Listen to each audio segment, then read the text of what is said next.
નમસ્કાર મિત્રો, ફરી એક વખત આપનું સ્વાગત છે બિઝનેસ પ્રોબ્લેમ એન્ડ સોલ્યુશન શ્રેણીની અંદર.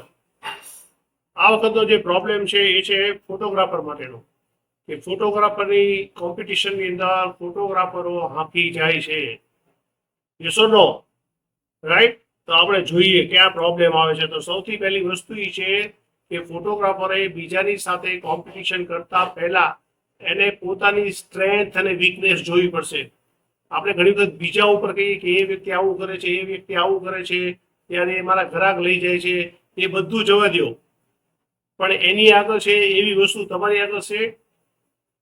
ઘણી કરીને કે સારો સ્ટુડિયો છે, સારા સાધનો છે, બધી વસ્તુ છે તમારી પાસે છે, તો તમારી કમ્પેરિઝન ન થાય પહેલી વસ્તુ તો. રાઈટ. તો પહેલા તો તમે એના જેવા બનો, એની જેવો મોટા બનો થોડા. રાઈટ. પછી તમે કહો કે એ મારી વસ્તુ લઈ જાય છે. બરોબર. અને બીજી વસ્તુ એ છે, ક્યારેય કસ્ટમર તમારી પાસેથી ત્યાં જતો નથી સિવાય કે તમારે ત્યાં પ્રોબ્લેમ થાય તો. સૌથી પહેલા બીજાને આગળ ચિંતા પહેલા આપણે તપાસ કરી લેવું કે આપણામાં શું તકલીફ છે. રાઈટ. તો આપણી સ્ટ્રેન્થ વધારવી પડે, વીકનેસ રહીને એને જોવી પડે. દાખલા કે મારી પાસે સારા સાધનો નથી, મારી જે આલ્બમની ડિઝાઇન બરોબર નથી થતી, ફોટોગ્રાફીમાં મારા પ્રોબ્લેમ છે, તો આ બધી આપણી વીકનેસીસ છે. તો આપણી સ્ટ્રેન્થ કઈ છે? તો વીકનેસીસ છે એને સારી કરો. એ સારામાં સારા સાધનો વસાવો. રાઈટ. સારી ફોટોગ્રાફી ન હોય તો ગમે ત્યાંથી ટ્રેનિંગ લઈને શીખો. એ બહુ જરૂરી વસ્તુ છે. પણ આપણે એવું તો કઈ શીખવું નથી કઈ. એટલે તમારી સ્ટ્રેન્થમાં વધારો કરો. બિઝનેસની અંદર કસ્ટમર ઓટોમેટિક તમારા વધશે. ખાસ બીજી વસ્તુ કે માર્કેટની અંદર આજે શું ચાલે છે એના ઉપર ફોકસ કરો. આજનો ટ્રેન્ડ છે એની પર. પણ આપણે તો શું થાય કે હજી જે જૂની વસ્તુ હોય ને એમને ચાલી આવતી હોય કે ભાઈ આ વસ્તુ આ છે, મારી કેમેરો આ તો ચાલ્યો આવે છે. આલ્બમ જૂના આપણી બનાવેલા પડ્યા છે 7-8 વર્ષના, એ એમને આપણે દેખાડે રાખીએ છીએ. અત્યારે નવે લેટેસ્ટ આલ્બમ આવી ગયા. રાઈટ. લેટેસ્ટ ડિઝાઇનના આલ્બમ આવી ગયા. બીજી વસ્તુ કે લેટેસ્ટ પેકેજિંગ આવી ગઈ. લાગે કે તમે પેલા સામાન્ય એમનો પેન ડ્રાઈવ આપી દેતા હતા, અત્યારે તો તમારી પેન ડ્રાઈવ માટે સરસ બોક્સ બનીને આવે છે. તો એ તમે કેમ નથી આપતા? રાઈટ. તો આજની તારીખમાં જે લોકો માગે છે, કસ્ટમર માગે છે, એ આપો. એ બહુ જરૂરી વસ્તુ છે. પણ આપણે એવું નથી. અમે તો બહુ સાદું રાખીએ, અમે આવું નથી કરતા. સાદું નહીં, એમને માગે આપો. તમે તમારી વાત કરો ને. તમે જ્યારે કોઈ પણ વસ્તુની ખરીદી કરવા જાઓ તો તમને તમારી મનગમતી વસ્તુ ન મળે તો તમે શું કરો છો? બીજી વસ્તુ લઈને આવો છો? નહીં. તો એ કસ્ટમર તમે જ છો, તમે જ તમારા કસ્ટમર છો. એટલે ખાસ યાદ રાખો, એ લોકો માગે છે અને અત્યારે દુનિયાની અંદર જે ચાલે છે ને એ વસ્તુ આપો એને. એ બહુ જરૂરી વસ્તુ છે. બીજી વસ્તુ ખાસ પેકેજીસ અને ખાસ ઓફર. કે ભાઈ અત્યારે દિવાળી પહેલા અમારી પાસે મેરેજના આલ્બમ કોઈ બુક કરાવશે, મેરેજના ફંક્શન કોઈ બુક કરાવશે, તો અમારું સ્પેશિયલ ડિસ્કાઉન્ટ છે, સ્પેશિયલ ગિફ્ટ છે એમાં એમના માટે. રાઈટ. પ્રી વેડિંગ ફ્રી, એક મોટો ફોટો ફ્રી, એક કેલેન્ડર ફ્રી. આવી ગિફ્ટ તમે એને આપી શકો. બરોબર. એડવાન્સ. તો તમારા જે કસ્ટમર ઘણી વખત બીજે જતા છે એને એક વખત સ્ટ્રાઇક થશે, કરે યાર તો આમની સ્કીમ કઈક ચાલે છે, ચાલો ચાલો. એક વસ્તુ યાદ રાખજો, ખોટ ખાઈને કોઈ પણ સ્કીમ મૂકવાની નથી.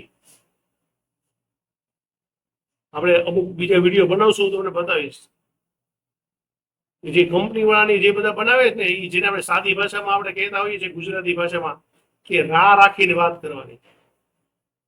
કે આપણી ખોટ એમાં ન થવી જોઈએ. આપણો પ્રોફિટ અને મેઇન બધી વસ્તુ અંદર આવી જવી જોઈએ, પછી તમે એને સ્કીમ આપો.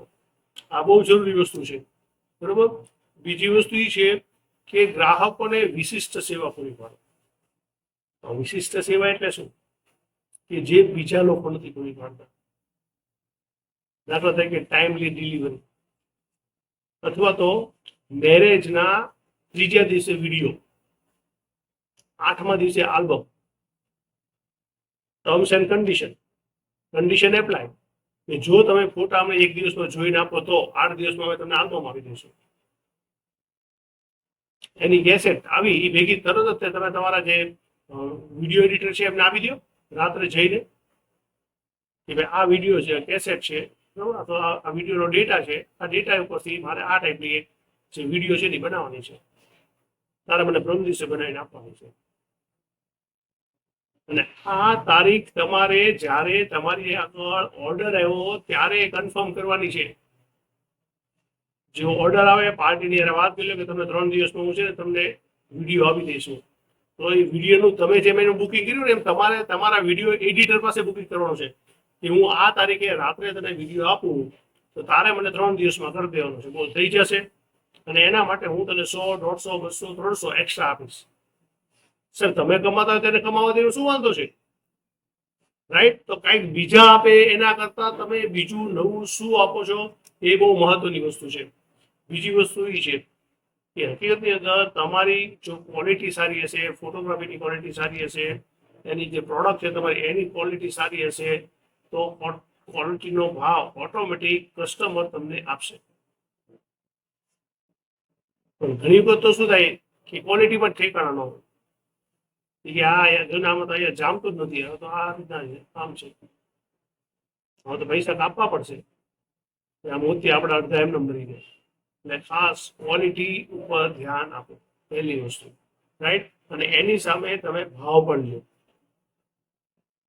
તમે વેરાયટીઝ આપો. બધા કહે કે ફોર એક્ઝામ્પલ તમે આલ્બમ બનાવો છો, ભાવનગરમાં બધા આલ્બમ બનાવે છે, તો તમારા વિસ્તારમાં તમે બધા આલ્બમ બનાવો, તમે ત્યાં શું કામ બનાવો છો? પછી તમે એવા વ્યક્તિને ગોતો ત્યાં ભાવનગરમાં અથવા તમારા વિસ્તારમાં કે જે ઓછા આલ્બમ બનાવતો હોય પણ સારા બનાવતો હોય અને બીજા કરતા અલગ હોય, ભલે એને પૈસા થોડા વધારે દેવા. તો એવું ન કરે કે બધા બનાવે છે અને બધા સસ્તું બનાવે ત્યાં આપણે બનાવવા. તો ઓટોમેટિક તમારી ક્વોલિટીમાં ચેન્જ આવશે અને તમારું આલ્બમ એમના ઘરમાં પડ્યું છે ને તો બીજા જે લોકો અરે યાર આલ્બમ ક્યાં બનાવ્યું તમારે, આઈનું નથી લાગતું તમારા સિટીનું, એ વસ્તુ એના મોઢામાંથી નીકળવી જોઈએ. એ બહુ જરૂરી વસ્તુ છે. બીજી ખાસ વસ્તુ છે બ્રાન્ડિંગ કરો. તમે સાહેબ તમે જે વિસ્તારમાં રહેતા હો, જે જગ્યાએ રહેતા હો, એ વિસ્તારમાં તમારું બ્રાન્ડિંગ હોવું જોઈએ. ચાહે તમારી શેરી હોય, ચાહે તમારો મોહલ્લો હોય, ચાહે તમારું સિટી હોય, ચાહે તમારું સ્ટેટ હોય, તો તમારું બ્રાન્ડિંગ હોવું જોઈએ કે યાર આ સ્ટુડિયો એનું તો બહુ મસ્ત કામ છે, એનું તો આ વસ્તુ બહુ સરસ છે, એનું પ્રી વેડિંગ તો સુપર છે. આ વસ્તુ એમાં તમને દેખાવી જોઈએ. અને માર્કેટિંગ ચાલુ રાખો રેગ્યુલર. તમે દરરોજ જાહેરાત આપતા હો સોશિયલ મીડિયા ઉપર, તો આ જાહેરાત ચાલુ રહેવી જોઈએ. પછી એમ કે ભાઈ હવે અત્યારે તો ભાદરવો મહિનો છે, બરોબર, હવે અત્યારે તો ચૈત્ર મહિનો છે, હવે અત્યારે આપણે જાહેરાત ન કરીએ, એવું ન હોય. માણસ દરરોજ જાહેરાત જોતો એને દરરોજ હેમરિંગ જેવું લાગવું જોઈએ કે આ તમે જો જે દિવસે તમે જાહેરાત ન કરી તે રીતે તમારો જે ફંક્શન ની બીજાને અપાઈ જાય. અને પછી આપણે અરે યાર દરરોજ જાહેરાત જોતો હતો, તેથી હું થયું ખબર ન પડી, આપણે એ વખતે જાહેરાત ન કરી હોય.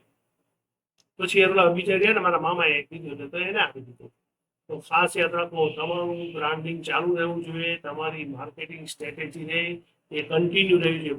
12 મહિના 365 દિવસ 24/7. તો કસ્ટમરના ધ્યાનમાં તમે રહેશો. આ બહુ જ જરૂરી વસ્તુ છે. તો તમે માર્કેટની જે હરીફાઈ છે, કોમ્પિટિશન છે, એમાં ઊભા રહી શકશો. નહીતર ઊભા રહેવું મુશ્કેલ છે અને છે, રાઈટ? બીજી વસ્તુ એ કે સતત ઇમ્પ્રુવમેન્ટ. તો દરરોજ નવું શીખતા રહો. નથી કે પહેલા તો એવું કંઈ હતું નહીં, પણ આજની તારીખની અંદર તમે છાપામાં જોશો, તમારા ગ્રુપમાં જોશો, બરોબર, કોઈ પણ મેગેઝિનમાં જોશો, તો તમને ઓનલાઈન ઘણું શીખવા મળે છે અને ઓફલાઈન પણ ઘણા વિસ્તારની અંદર આપણા સારા જે ટ્રેનરો, મેન્ટરો છે, એ અલગ અલગ ટેકનોલોજીના પ્રોગ્રામો કરતા હોય છે, સ્કિલના પ્રોગ્રામો કરતા હોય છે કે ભાઈ વેડિંગ ફોટોગ્રાફી કેવી રીતે કરવી, પોર્ટ્રેટ ફોટોગ્રાફી કેવી રીતે કરવી, બોર્ન બેબી ફોટોગ્રાફી કેવી રીતે કરવી. તો આ બધી વસ્તુ તમારે શીખવી પડશે બીજા કરતા કંઈક અલગ થવા માટે, કોમ્પિટિશનમાં ઊભા રહેવા માટે. અને એમાંય તમારે તમારા નવા આઈડિયા વિચારવા પડશે. એ આઈડિયા પ્રમાણે તમારે આગળ ચાલવું પડશે. મેં તમને જે વાત કરી એમ કે ભાઈ મેરેજની અંદર ત્રીજે દિવસે તમને તમારી વિડીયો મળી જાય અને 8મે દિવસે તમે આલ્બમ મળી જાય, રાઈટ? તો પહેલા તો સ્ટ્રાઇક થઈ ગયા, આટલા દિવસમાં કેમ થઈ શકશે? Condition apply. તમે વિડીયો તમે બનાવીને આપી દઈશું, પણ ફોટા તમે અમને જોઈને આપો એટલે અમે તરત તમને આપીએ. બીજી વસ્તુ ખાસ યાદ રાખો કે એ વસ્તુ તમે જ્યારે કરો ને તો પહેલા એવા ફોટા તમે કાઢી નાખજો કે જે એને એને જોવાય ન ગમે.